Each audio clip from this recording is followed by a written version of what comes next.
Use the referral link in the description to g2a.com for all of your Xbox codes, PlayStation codes and video games, and be sure to use the code CHES at checkout to get yourself 3% cash back. Hey guys, welcome to episode 5 of season 3 here at Sunderland. In the last episode, that man himself, Brom made a massive impression on us at Blackburn Rovers. It was tremendous for them and has won the October Player of the Month award. So we titled yesterday's episode about him and his impact on us, and we might be signing him at some point in this save. Probably not now or this season, but he's only 21. I am currently scouting him, and I would perhaps be interested in picking Ben Brereton up in a couple of seasons' time after he's grown a little bit more. His impact has brought Blackburn up to 6th. We're still 3rd, 3 points off the automatic promotion spots, 5 points above 4th place Stoke City, who incidentally we play in the first game today.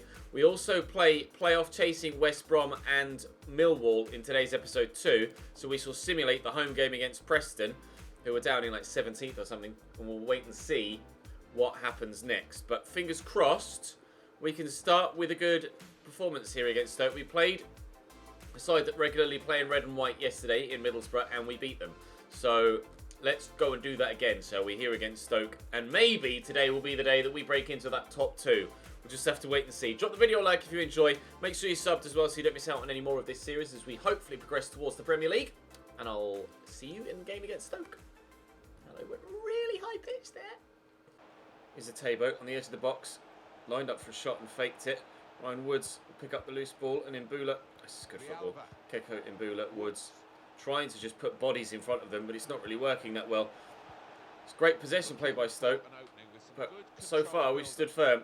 Playing back to Bruno Martins-Indy. Vokes will flick it on, and Bettinelli needed to leap away to save that. Sam Vokes, very, very effective striker at this level. Never really made a massive impression higher up in the league system at Premier League level, but certainly very effective at Championship level. Got some good quality in this Stoke side. Jack Clark could have done with some more quality with his first touch there. Please win this. Well up, Max. Unfortunately, he's not aimed it very well.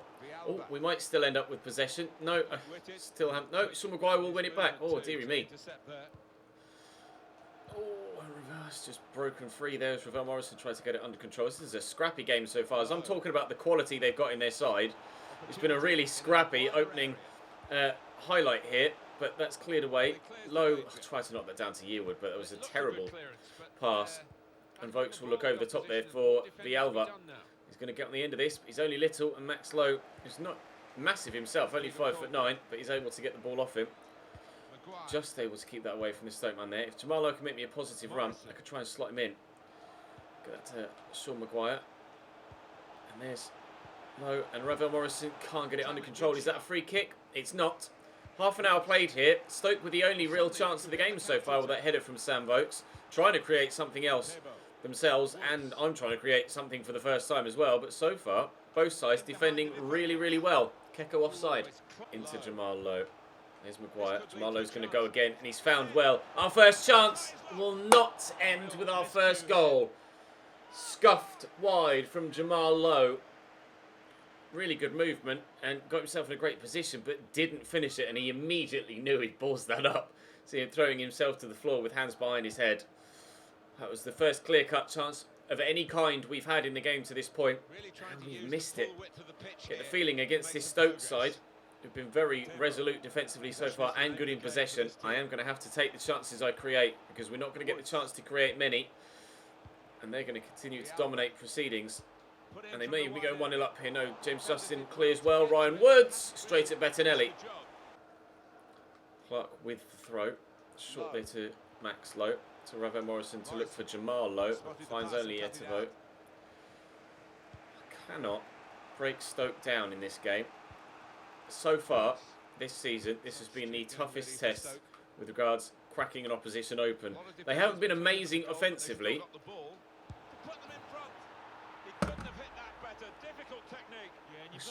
I changed my middle name to Jinx. They hadn't been amazing offensively until, of course, they scored an amazing goal offensively. No one tracks the run, and it's a hell of a volley. That's an unbelievable goal from Stoke City. They've been the best side we've played against so far this year. His 8th goal of the season, Sam Vokes. We find ourselves 1-0 down. Playing down the line to Sam Vokes. Cross comes in, but James Justin does well. Drop to Janelli and Bula. Still half an hour to go here, so there's plenty of time to get ourselves back in it. Tomori actually flicks that backwards despite me asking for a clearance. Pump that looking for Sean Maguire, who was open, but unfortunately Ep5 gets in there, wins it back for them, and now here they come again, Stoke City. Oh, if I could have read that a little bit better, we might have been able to sneak it away and go on a counter. Here's Malqui. Oh, and he's going to find the man at the back post. It's James McLean, and it's poor from him, thankfully. Much stronger on his left foot, and on that occasion on his right, it was easy for Bettinelli to stop that from going in. Now, from that chance, can we maybe just find ourselves an equaliser? Jack Clark scored in a similar position in the last episode. No, it wouldn't drop. It wouldn't drop for Sean Maguire. Oh, Jack Clark used his weaker left foot in that situation in yesterday's episode and buried it. On this occasion, he used his stronger foot and the keeper's made the stop, although Jack Butland is arguably better than the keeper he scored a similar goal against in yesterday's episode, so perhaps that's a contributing factor. Drew Yewood's done really well against Sam Vokes there, and I don't feel that that's a foul. He's going to get booked for it as well. If they score from this free kick, I will be annoyed. Ryan Woods is going off. Ep5 stood over it, as is Ndiaye, who's just come on. They're going to lay it short to Janelli and Bula, who's left-footed and couldn't shoot there because it was played to his wrong side. Here's Keko. Vialva is his actual name, but Keko is the name that pops up above his head. Here's Janelli and Bula again to Badu and Ndiaye. Lovely turn and feeds through Keko, and there's their second. It's been coming. They have been the better side, and they deserve it. Yewood, Maguire. It's great football. Will it lead to anything? Gooch hasn't got anyone to aim for yet. There's the cross, and Jamalo was underneath it, but Bath wins the header. Might be Bat, actually. Decent delivery. Maguire's up. Oh, it's not over yet. He's not the tallest, Sean Maguire, and the defender there was bigger than him, but he somehow... Oh, what a wonderful replay angle. Thanks for that. We'll have to wait for the second replay, perhaps, to see how exactly that goal went in. There we go. You can see the size of the 14 next to him, but he just wasn't able to get the right position to jump and reach the ball. Lovely header by Sean Maguire. 7 minutes to bring us back level. If only that goal had gone in before Stoke had scored their second, we might have genuinely been able to get ourselves something from this game. I'm not sure I've got enough time left to go and do it. Oh, to Ravel Morrison. Jack Clark's the one that's making the moves on the left. The momentum is with us. Oh, but Ep5 has the pace to deal with the run of Sean Maguire there. We'll get that into Jack Clark. Just hold the man off that's with you. Drew Yewood looking for Jamal Lowe. Ep5 again in the way. Well, it was Ben Brereton that made the impact in the last episode. And to be fair, Ep5's been rock solid in the midfield for Stoke here. I would be interested in just seeing what his stats are like. I don't know the name. The only Ep5 I've come across previously is a striker. And this guy's certainly playing in the centre of midfield for Stoke today. Allen stands out towards the back post where Keko is, but we'll get that away. We won't get that away, actually. But the final whistle will go momentarily, and they're not going to have a third goal. Oh, defeat against Stoke. We haven't tasted defeat for a while, since that game against Birmingham where we played with the rotated side, all the kids. That was really, really frustrating, actually. Let's have a look. What is his full name, Ep5? It might tell me his rating. Ogenikaro Ep5. Right. Now we know which Ep5 to look for. He was incredible in that game for Stoke City. Leeds have drawn. Nottingham Forest have drawn. So thankfully we won't lose much ground on those above us. But it is a little bit of ground lost. Right. I want to go and see who that Ep5 guy is, because he was unreal in that game. I want to scout him. We're still getting the scout report back on. Oh wow, he looks incredible. We might be signing him as well, perhaps at some point in this save. he and Ben Brereton have both made big impacts on me in the past couple of episodes. Last training here was Murphy and Cooper. So that's that one. So we shall do Harrison and Cooper next. Right, mushing? Pushing forward to the next game. We're not doing any mushing. On the run-up to the game against West Brom, those scout reports have come back. Ben Brereton is only 74 rated currently, but the way that his stats are set up, he'd be very, very effective up top for us. Kind of similar to Sean Maguire. And I'm not sure what his overall potential is, but already he could be a player that could make an impact for us. But like I say, I won't sign him yet, but he's definitely on my radar. I'd prefer him over Che Adams or Malpe as well, mainly because of his age. Although he does only have a 2-star weak foot, which might be a slight issue. Etebo, sorry, looks really good. 4-star weak foot. Those physicals are insane, and technically he's really good in the tackle as well. He's 25 years of age. If I need a centre mid, I'm signing him. If I need a striker, I'm signing Ben Brereton. We already have an idea of who we want to sign in a couple of positions before we get to the level of the Premier League to look to strengthen yet further. Katamar will probably retire soon.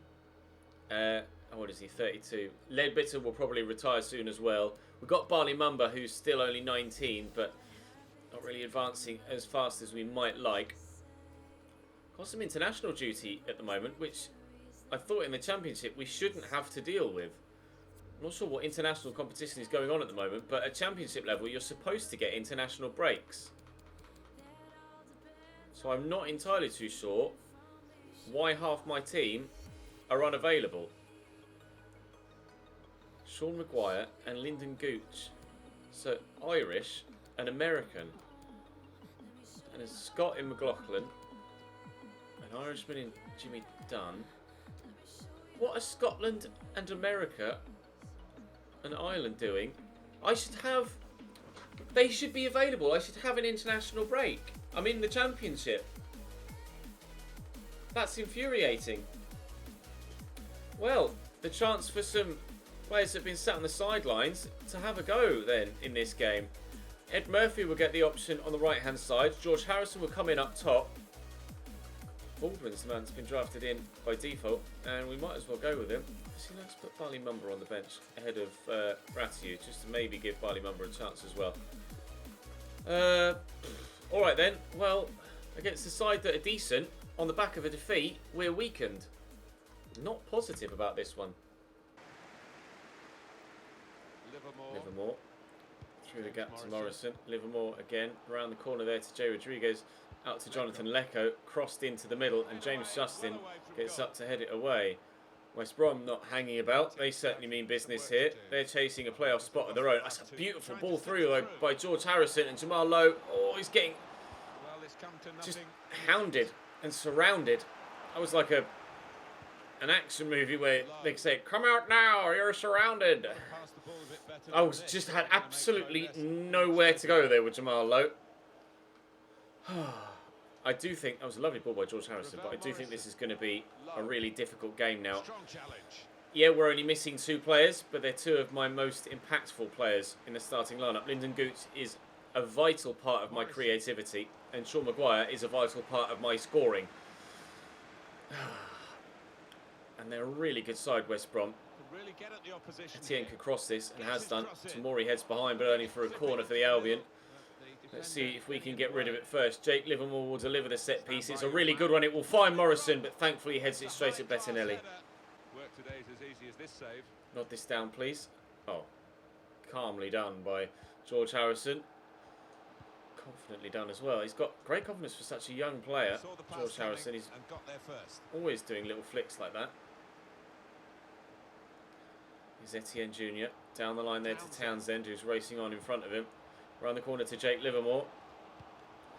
Oh, Tamori's too busy grabbing his nuts to actually get in the way of the clearance again. I can understand why, but still frustrating from a gameplay perspective.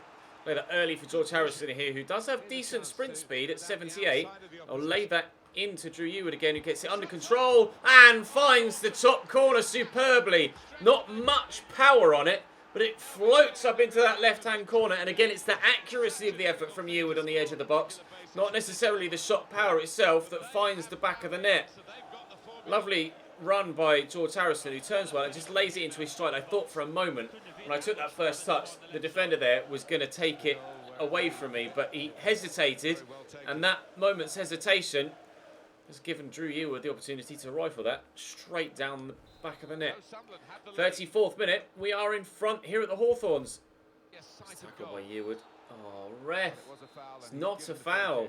James Morrison, he could shoot, but it's a long way out. I think he'll just loft it in and has done well. Jay Rodriguez flicks it. It made me slightly nervous there by not moving, but thankfully it went wide. West Brom with the opportunity to come immediately level, but they haven't been able to take it. Let's play that through ball. Etienne Jr. has been a real outlet for them on the left-hand side in this game. It's turned really nicely there, inside to Morrison. There have been a couple of opposition players that have really been catching my eye, I guess is the best way to phrase it. We'll think that on. George Harrison could be getting another assist here. Jamal Lowe's gotten away from the defenders, and there's the second.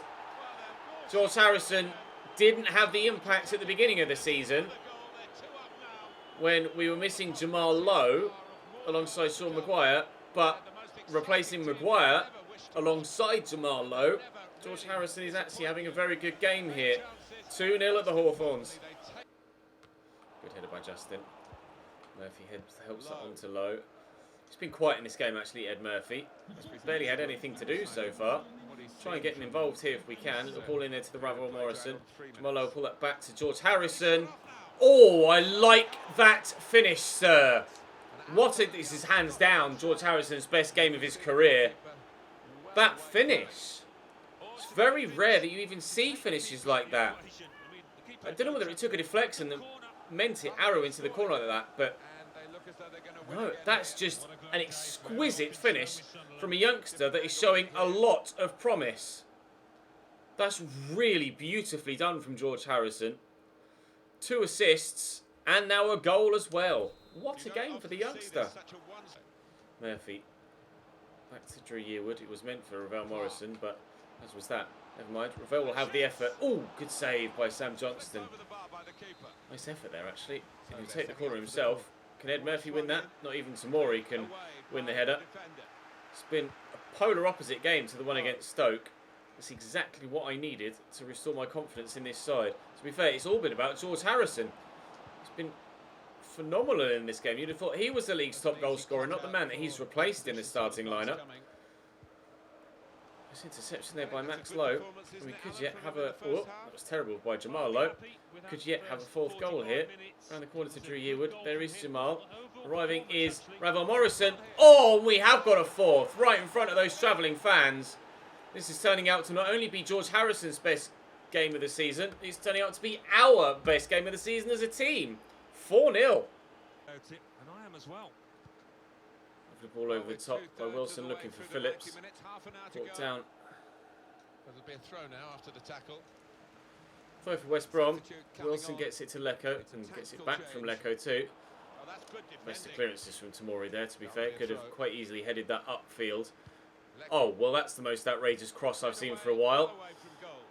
That's what you see online, not the AI doing that. Jonathan Lecco with an outrageous cross. He'll take the corner on this near side himself. And, oh, it's not the best of deliveries, again, unfortunately for him. But I might leave that highlight in just for the sheer audacity of that cross from Jonathan Lecco. I might have to leave the highlight in if we score on the counter-attack here. And Jamal Lowe could get in behind. And is in behind is Ed Murphy, the youngster. It's been a day for young new players so far. Can Ed Murphy round it off? No, he's actually hit George Harrison with his shot that was going so far wide. Murphy, shot there to Barley Mumba. Here's Jamie Ward, both Mumba and Ward off the bench here. It's been a day for the youngsters so far here against West Brom, so the 2 changes we made will reflect that and give them a further opportunity to maybe have an impact. Although Jamie Ward's touch let him down, but he's won it back really well. Ed Murphy will find him again. We'll look for Harrison.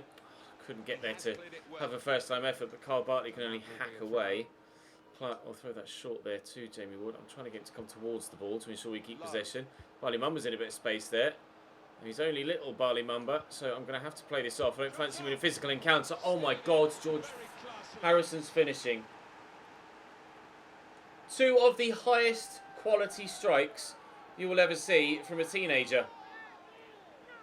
The first one was impressive enough, but the way this has flown into the back of the net as well.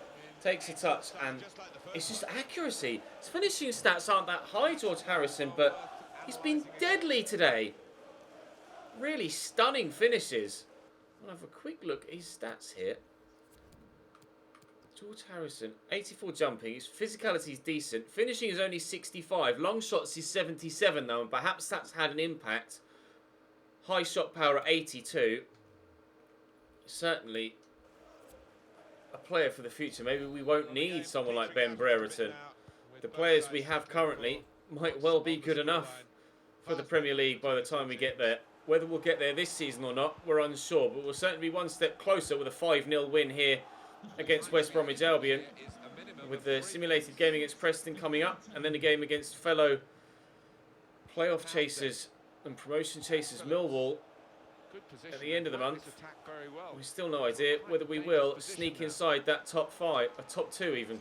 It is going to be a 5-0, maybe a 5-1 if they score from this corner win here. And I think it's going to be 5-0. Referee will blow his whistle as soon as the defender gets to this, and we will take all 3 points gladly.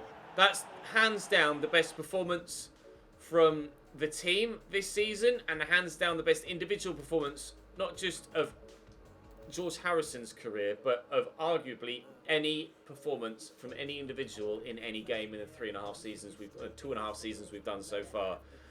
From a player of his age to put in a performance like that against a team that are chasing the playoffs at 19 years of age, that's truly spectacular from him. Absolutely unreal. Morgan Edwards is unhappy about his play time. Barley Mumba's happy with the first team experience. We are 1 point now behind Leeds. 1 point behind Leeds. That was Harrison that was trained in that last one, so now it'll be Barley Mumba's turn. So hopefully go up a rating, and he certainly should do here and has done.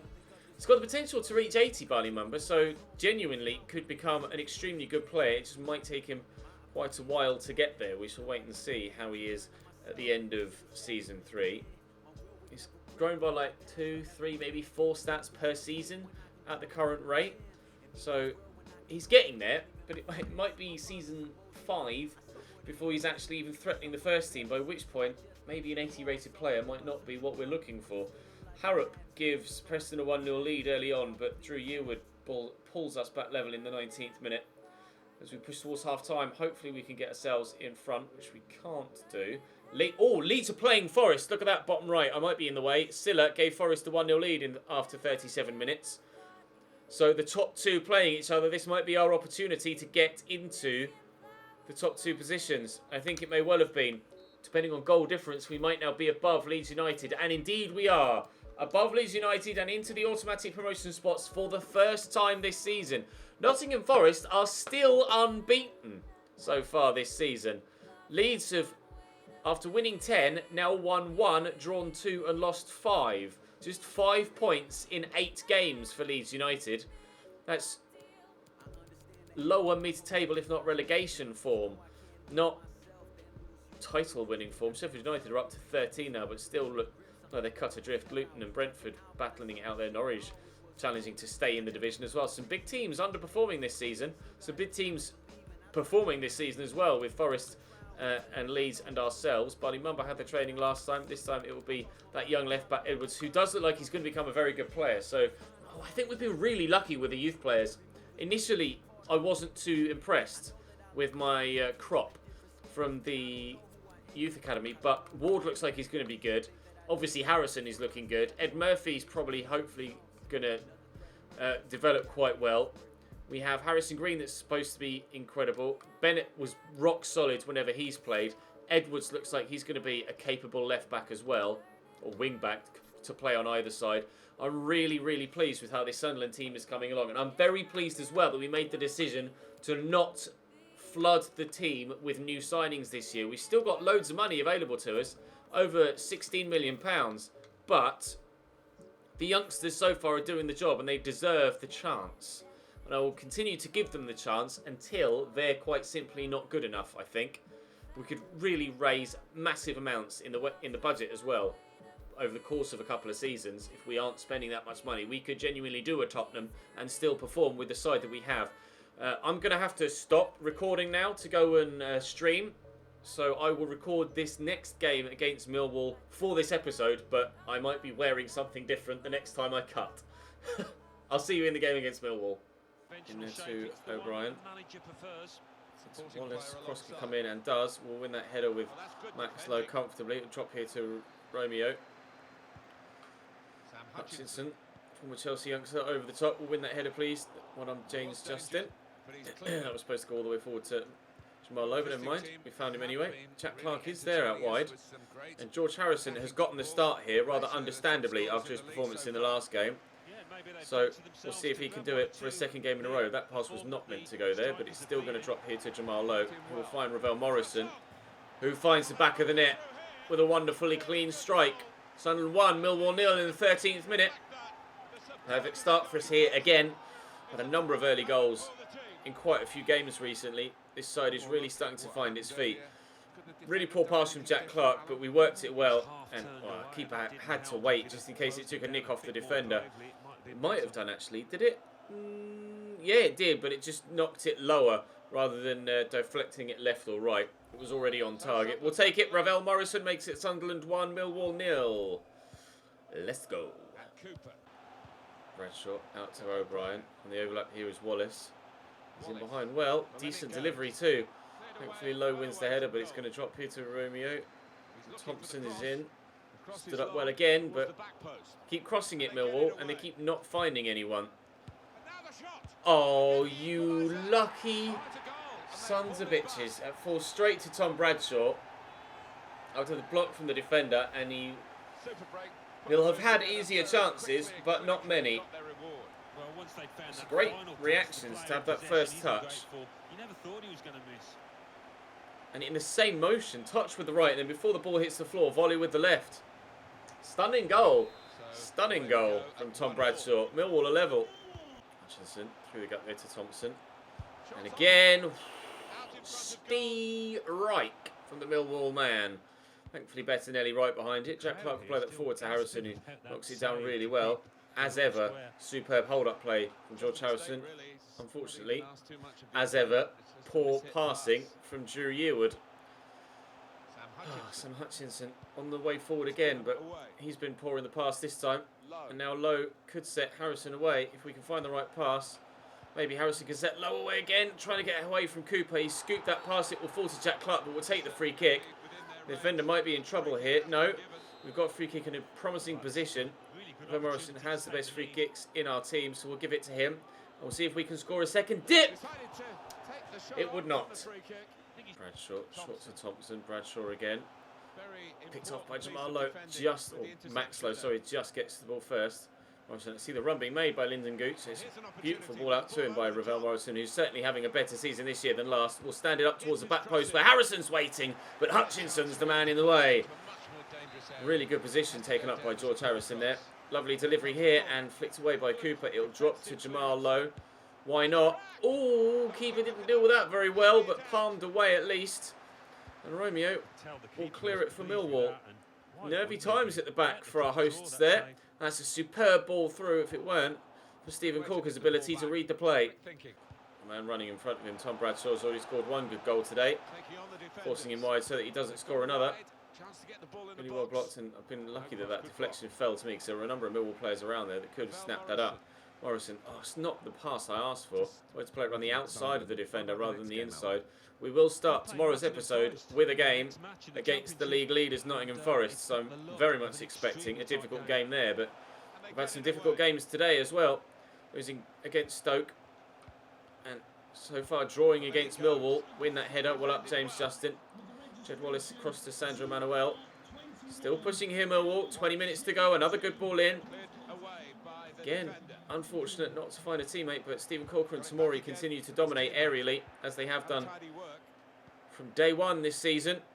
And there's to Sandro Manuel, tackled by Ravel Morrison, and around the corner to George Harrison. There's space on the left-hand side for Jack Clark, breaking into it now. Harrison's making a good run, we'll look for him first, and he's gotten to it first. George Harrison looking to make the impact again. Good save by the keeper. I had options inside of me, but the way that George Harrison played in the game against West Brom, I could not deny him the opportunity to score another goal there. Unfortunately, he wasn't able to put it into the back of the net, but the keeper's been in good form so far in this game for Millwall.